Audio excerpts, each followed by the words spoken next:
Hi there. In a world where nothing is certain, that means anything is possible, right?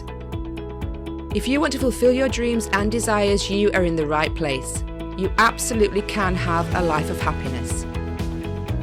Everyone deserves an abundance of love, laughter, success, health, and wealth. I'm Tara Chadzakis, and you're listening to the Happy, Inspired, Motivated podcast. The show that brings you meditation, mindset, and motivation. So start by giving yourself permission to be awesome. Sit back, relax, and enjoy the show.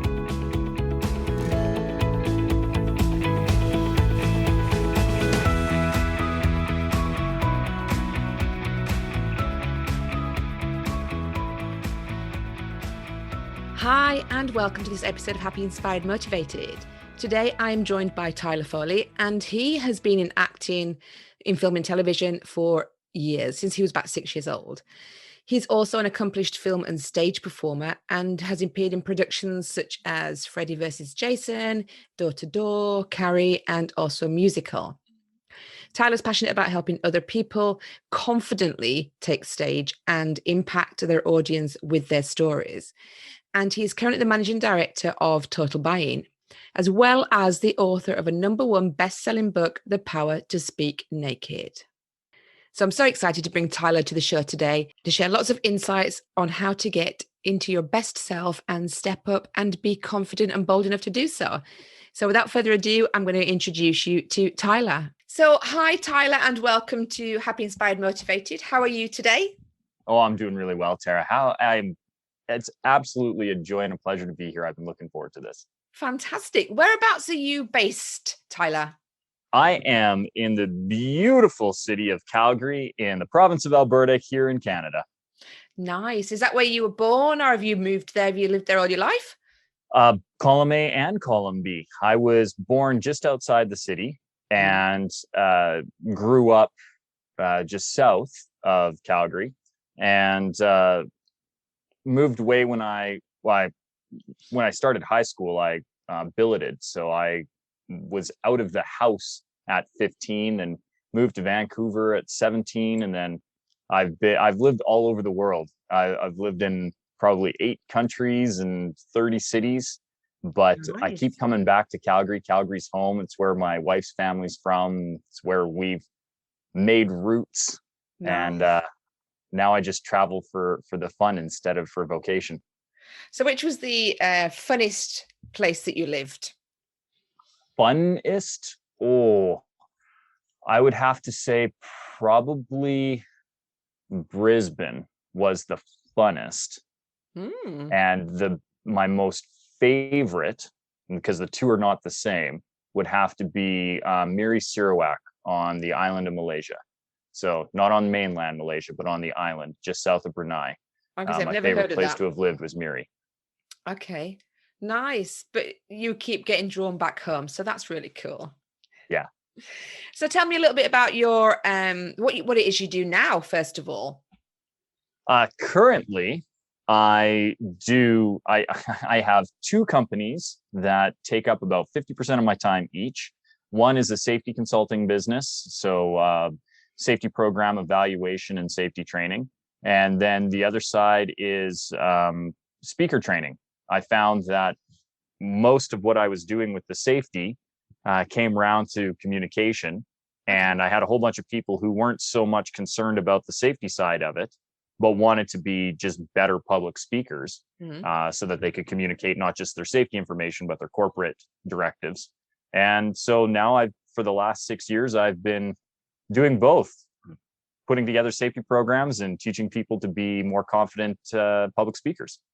So when you say safety programs, what exactly do you mean? Safety in what field? So it's non-specific. So I started in construction, but we do safety for everything from early childhood development and childcare to senior care, safety for construction sites, safety for manufacturing, safety for municipalities. The principles of health and safety don't change from organization to organization to organization. They're fairly consistent. And so we're putting together programs so that companies can train and keep their employees and staff safer than what they would if they didn't have a program in place. I have to be honest with you here, Tyler. It doesn't sound very exciting. No, unfortunately, so the good news is my job is quite boring 90% of the time. Unfortunately, when it is, exciting is probably not the right word. When it is a diversion from the norm, it's actually unfortunate, because at that point we're investigating why things have gone wrong. Okay. And that's always never a fun part of the job. But yeah, if I do my job right, it is really, really quite boring. I suppose, yeah, the more boring health and safety is, the safer people are. So I guess there has to be that kind of element, isn't there, really? You don't want anything that's too out there. Otherwise, something's going wrong. Well, and it's not even that it needs to be boring. It just needs to be very simple. So I'm a strong proponent. There are a couple of areas where people need complex safety systems when they get into like larger oil and gas facilities, when there's a lot of high hazard things around. But for me, for the majority of my clients, the engineering firm that sits in the office most days, they just need a very simple, easy to follow safety system. If it's boring, it's counterproductive too, because then people just fall asleep and they don't remember it. But if it's easy, if it's simple and it just happens in the background and people don't have to think about it because it's integrated into their work, that's when I've done my job very well. But one of the reasons why I got into the public speaking training was because none of my sessions are ever boring. It was the feedback that I got most often when I was a trainer. They're like, this was the best training that I've ever taken. Normally this is a ticket to a lobotomy, and you have, you made it entertaining, you made it worthwhile. And that's why I really like doing what I do, because if I can make the pieces click for people and make it easy so that it's easy to implement, easy to understand, then the safety can be good. And more specifically, you give a man a fish, you feed him for a day. Give a person a fish, you feed them or teach a person a fish, you feed them for life. Yeah. I don't want to be the person who shows up and does your safety training for you, because if I can't come, then your safety system breaks down. But if I can teach you to do these things the way that I do them and keep it engaging, keep it relevant, keep your staff motivated, perfect, and I can walk away. Yeah. I was actually going to say, I wondered how the public speaking got into the safety environment. But I guess if you're a good public speaker, then people want to learn that, don't they? So, well, sorry. And the really funny thing is that I got into safety because of my performance background. So I've been in film and television and stage since I was 6 years old. And I got into stunts in my late teens and did stunts for probably 5 or 6 years. And then when I retired from film and television at 25, I went back to school. You were getting very old there, weren't you? Sorry, yes. Yeah. Well, a 20-year career, I'm allowed to retire, right? And so I had gone back to school. I got an engineering discipline and started my own business. And when we started the company, our primary client was the government. And when your primary client is the government insists that you have a safety program in place. And so I'd taken all the safety training. And when the business collapsed, a friend of mine said, listen, you are this close to having your National Construction Safety Officer designation because of all the training you've taken. If I pay for the rest of your training, will you come and be my safety officer? And I went, sure. And so when I got into safety, I actually realized how much I knew about safety because of all the work that I had done doing stunts and film. And at the time, and still to this day, the safest job that I've ever had was jumping out of windows. And I used to say that when I know you make the face, we can get into it. I did make the face there, yes. Yeah. But I used to say that during a lot of safety talks, and an executive one day had heard me say it. And he was like, would you mind coming and giving that as a keynote presentation at one of our next safety shutdowns or safety stand downs? And I went, sure. At the time, I didn't even know what a keynote was. I had to go and Google it. I'm like, I don't know. What did I just get into? I'm not sure. And then I realized that it was just public speaking, which obviously I have no problem with. And so I spent it became the pivot back into public speaking. But I got into safety because I was really good at stunts. That's where I understood it from. So what got you started in acting and that kind of industry? I mean, you said you started at 6. That's very young. Was that through your choice, or did your parents sort of encourage you? Well, so it was a little column A, little column B again. When I was 6 years old, I was in like a school play, right? Yeah. One of those, just the like a Christmas pageant type thing, and I played Joseph, Ooh, and well, I would really enjoyed it. And then 2 months later, my father ended up passing away in a single vehicle motor vehicle accident, and he I didn't really grieve his passing outwardly.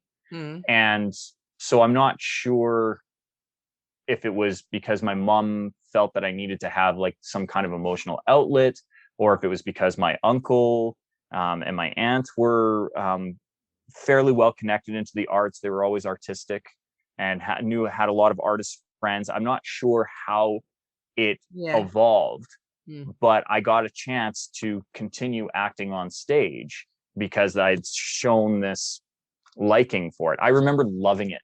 Doing that Christmas play, I remember making the audience laugh and just beaming. Like it's the greatest feeling that you can have when you can affect a room to feel an emotion.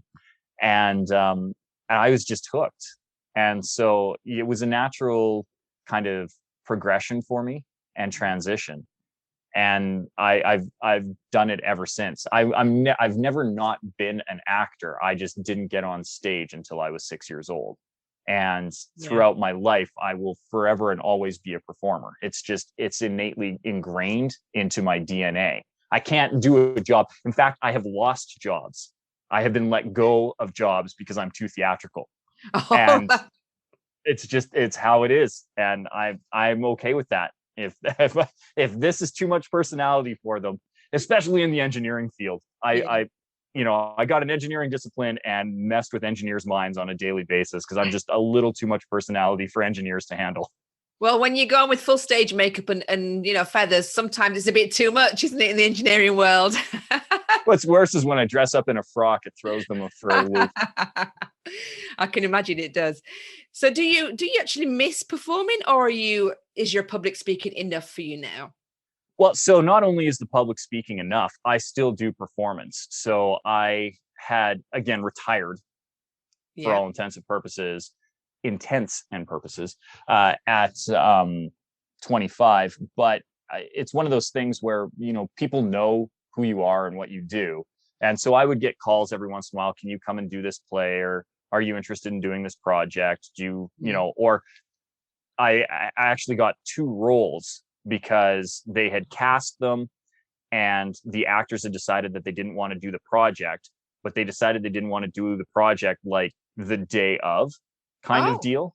Nice. And the producers happened to know me and asked if I'd be available and if I could come in and just pick it up. So I literally did 2 projects that way. And it's just always been nice to stay in touch. And now that both the speaking business and the safety business are basically running self-sufficiently, the speaking I have to show up a little bit more for because I am the face of the training. Like it's the Power to Speak Naked and Sean Tyler Foley and the method. And like I am the training. So I have to do that a little bit more. But on the safety side, they don't care who's coming to audit their program. It's right. So that takes care of itself. So now I have a lot of free time where I'm able to do pretty much whatever I want. And so now I've found that I've been getting back into film and television and theater a lot more because it's where my passion is. And it also helps me with my public speaking training because it's getting me back into the elements in which I have learned how to train. And so it's been this great kind of metamorphosis of my vocational choices. Hi there, this is me popping into my own episode. It's Tara Chadzakis here. I'd just love to invite you to have a call with me just to see how we can help you move forward and really make changes in your life that are going to be life-changing. I know from personal experience that, you want to move into a different mindset, or you want to have attract more abundance, love, joy, and laughter into your life. And people say to you, do the positive thinking, positive affirmations, and all of these things. But often when you're in the space where you really need that change, it's hard because you can't imagine a different reality. You can't envisage what life could look like. And that's where I come in. So I can help you overcome those obstacles and really get you tapping into the universal energies that create abundance, love, and joy and laughter. So I'm going to put a link in the show notes so that you can book yourself a call with me. It's no obligation whatsoever. Just find out where you are and what kind of things I could help you with if you're looking to make the change today. And also just give you a few tips to help you on your way, whether or not we work together. So I'll leave it in the notes for you, and let's continue with the episode. So tell me a little bit more about your method, your speaker training method that you just touched on there. What does that involve? So it depends on where people come in and how much access to me they want. So we have everything from basic online courses, free downloads where people can just, read and look. We've got the book, so people can read through the book and learn some of the philosophies behind my training. And then we have 2.5-day workshops. We have 5-day seminar, a couple of 1 and 2 hour introductory classes. Yeah. And what it boils down to is breaking down people's limiting beliefs when it comes to public speaking. Mm-hmm. The main one being that people are afraid of public speaking, which is usually the first myth I like to shatter and destroy, because according to studies, 77% of people will claim to have a fear of public speaking. The reality is less than 1% of human beings have a fear of public speaking. Really? And I will prove this right now. For any of your listeners, I want them to think, when was the last time you were in a restaurant?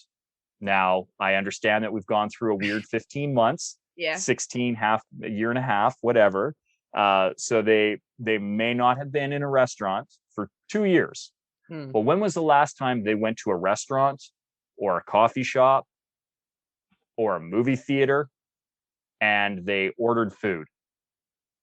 Because if they were able to go to one of these public places and use their voice to ask for a thing that they wanted and were able to receive it, they were able to speak in public. So no one is actually afraid of speaking in public. Like I said, a very small percentage. There are people who have an actual fear of just being in public. So, are agoraphobes. And then you have some people who genuinely actually do have a fear of speaking. And tend to be mute most of their life. But that is so fractionally small. That is not the 77% of people. No. And really what those 77% of people are afraid of is a fear of public judgment. They're afraid that the things that they're going to say are going to be taken out of context or viewed negatively, and therefore they choose not to say them because it's easier to not be judged. And it's this misdiagnosis of saying that I'm actually afraid of public speaking, which is not the case. And so once we break down that, then we can tackle where this fear of judgment comes from. And we can work towards finding people's messages, finding their story, finding out the thing that they need to say, and then structuring a talk around that. Yeah, when you said that, I must admit, it is always judgment, isn't it? It's always fear of being ridiculed, laughed at, or people saying you don't know what you're talking about. That would be the fear of getting on stage.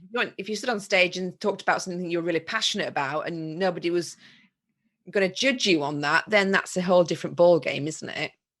Well, and that's the thing. And the real key here, and I'm glad that you pointed it out, is that all of the negative self-talk that goes on in our heads about how we're going to be perceived and judged is just that. It's a story inside of our head. It's not actual reality. And again, I would ask your audience, anyone who's listening to this right now, I want you to think about the last time you went to a presentation, even this podcast right now. people had to actively choose to listen to this conversation. Mm-hmm. And if they're already here at this point, I want them to ask, when you hit play on this podcast, did you think to yourself, man, I really hope Tara brings on a terrible guest today. I hope this Tyler guy sucks and brings no value. I really, really don't think this guy is going to be any good. And I'm pretty sure anything that he says is going to be just full of it. Right? They didn't think that. No. They didn't think that. And yet that is the messaging and the programming that we as the speaker and presenter often start telling ourselves. And we what if these disastrous scenarios that in reality do not exist. Yeah. When an audience comes to a presentation, regardless of the medium, they are actively participating in it. They have come wanting to be there. Yeah. At the most, you may have an audience member who is passively indifferent, right? So I think of like any boardroom presentation where your boss said, you have to show up. And you go, okay, and now it's in my Outlook calendar and I show up to this presentation. Mm-hmm. You don't want it to be bad. In fact, you probably want it to be good. You just don't care if you're there or not because you're being told you have to be there. Yeah. But that's not the same as being like, whoa, nah, I don't want this to be good, right? It's that negative attitude that is made up in a presenter's mind because they don't have confidence in the message that they're saying. Or they don't have confidence in their ability to deliver that message. And that's a shame because if you've been asked to give a presentation, you were the authority. Trust me, we don't ask second rate to come and present. The people that get asked to present are the people who are the best. Exactly. You are the best that is available at that time to present this information. So you are the authority. The audience is on your side. And all of what we're talking about is negative self-talk. And when we break into the method and the power to speak naked and the power of influence, when we do all of these trainings, that's 90% of the work that I do is breaking down those limiting beliefs of, look, I know you think you're afraid of public speaking, but you're not. I know that you think that the audience is judging you, but we're not. Yeah. And I know you don't think that what you have to say is important, but it is. And you are the authority. And once we can break that down and let people see the other side, a lot of times what I do is we play the game of what if, but what if you're great? What if your message matters? What if your message impacts somebody in a life-altering way today? Right? Those are the better what ifs to travel down instead of what if I suck? What if I forget it? What if I'm off point? What if I don't have anything to say? What if it's not important? Yeah, that's really powerful. Yeah. It's always about the what ifs, and it is, we do always search for the negatives rather than the positives. But like I say, what if you don't show up and your message could have changed somebody's life? Yeah. That's a powerful place to be in, and you could have that impact. I mean, when I started the podcast, I was really scared. It wasn't too bad because it was just audio, and if nobody listened, I wouldn't really know. So it wasn't as bad, but it was still scary. The fact that my voice was out there, it's like, oh, my voice sounds awful. People are going to hate it. And I've got an accent and I've not got anything interesting to say. But yeah, it's all in my head. I don't know if people, like you say, people are pressing play. They obviously want to be here. So. Yeah. If I took the time to actively download this podcast, I'm doing it because I want to be here. And same with anybody who shows up in an auditorium or anywhere. At that point, you have to recognize that it is a place that you actively want it to be. And when you can take that power back, knowing that the audience is on your side, it makes all the difference in the world. And then you can go out and have the impact and have the influence and spread the message that is important for your audience to hear. And I can think of dozens of examples of people who have said the thing that they were afraid to say. And as soon as they said it, made an instant impact on the room and on the lives of many. Wow. That is really good. And it's a wonderful place to be in. And yeah, it gives you a whole different outlook on things, doesn't it? So, so Tyler, if my audience want to get in touch with you, and I mean, do you work, I guess you do your seminars and things online, or are they all just based in your home place? As with every answer I've given you today, Tara, it's A a little and column B. A and a little column B. I've had to make them available online in the last 18 months. We always had an online component, but now it has become a lot more. Where I actually filmed one of our 2.5-day seminars and broke it down into essentially an 8-hour online video presentation where people can take the training and then do the breakouts and do the work themselves. So anybody who can't come to any of our live seminars has the ability to do it online. But we do, I'm this close.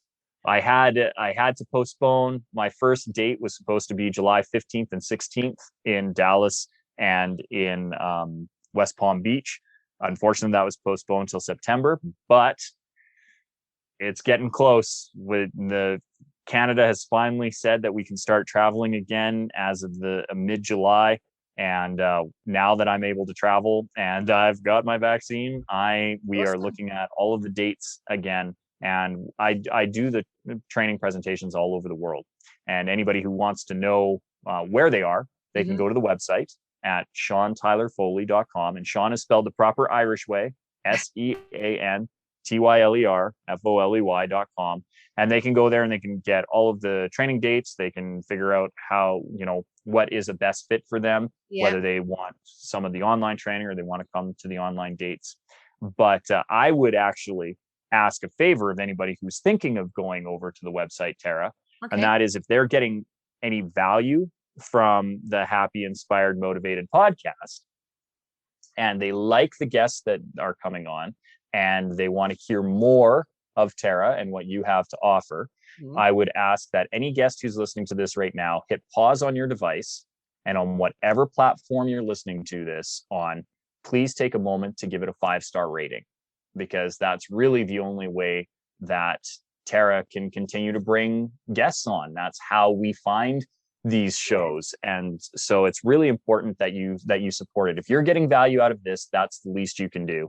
And for anybody who does that, if you give a 5-star review, if you come over to the website, you can then grab a free download of the method, which is an 11-page booklet, and it's 5 insider secrets that I've learned over 35 years of public speaking. Easy to implement to make you a better, more confident public speaker.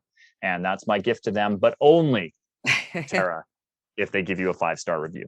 Perfect. I love that. Thank you so much. That's giving them a little bit of a boost there, because sometimes people do forget that the more reviews and ratings we get, the more reach we have. So that's great. Well, thank you so much for joining me, Tyler, Sean Tyler, as your mother would probably call you, as you said. And thank you for that gift. That's great. I'll put the links in the show notes so anyone can find you after they've given a review, of course, and a 5-star. That's right. And I hope thank you for having me, Tara. It was a joy. Thank you. And thank you for joining me. Have a great day.